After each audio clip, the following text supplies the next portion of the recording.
funny. There's only three things he mentioned in a sentence: a noun and a verb and 9/11. I mean.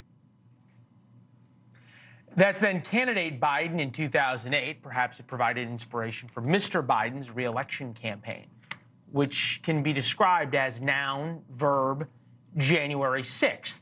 Just watch his latest ad. There's something dangerous happening in America. There's an extremist movement that does not share the basic beliefs in our democracy.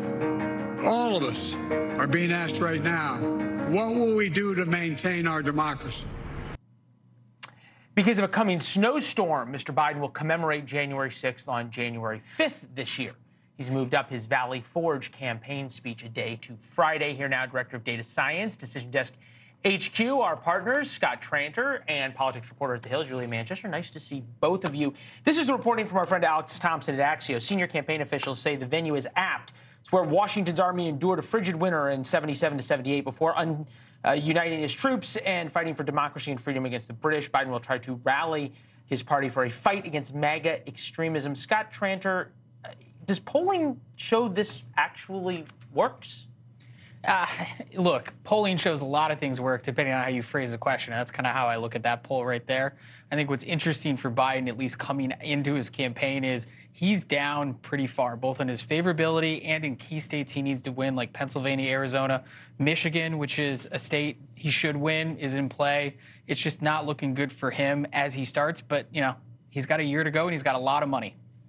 Julia, when you talk to the Biden campaign, what's their justification for not running on the issues, not running on the economy, not even running on abortion?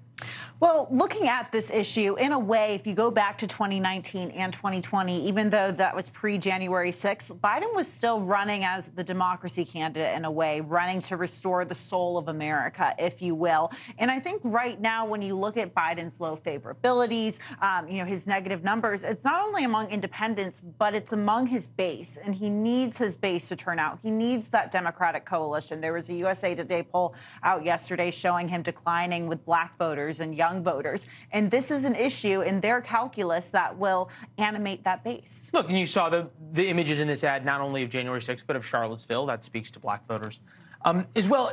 My pal Eric Erickson made an interesting point, Scott. I thought that every time that President Biden attacks Donald Trump on the issues of January 6th, his poll numbers go up. Every time he's indicted by the Biden Justice Department, his poll numbers go up. In a way, this comes close to being, I don't want to say a Biden endorsement, but certainly these kinds of speeches are a big Biden help to Donald Trump. They are. And we look at, some of the efforts, not by the Biden campaign, but by some Democrats to take him off the ballot in places like Colorado. It certainly helps on fundraising. Look, what the polling tells us is most people have an opinion on Donald Trump, and most people have an opinion on his role on January 6th and all these convictions and indictments. Some of them think he's very guilty and should be in jail. Some of them think it's all a farce. The ones who think it's a farce, they're the ones who look at this and say, hey, this is just someone coming after a guy I like, and that's why we see the support. Yeah, but there's a lot of Republicans I talk to who don't like Donald Trump, don't want him to be on the ticket, but this kind of language and the indictments make them angry.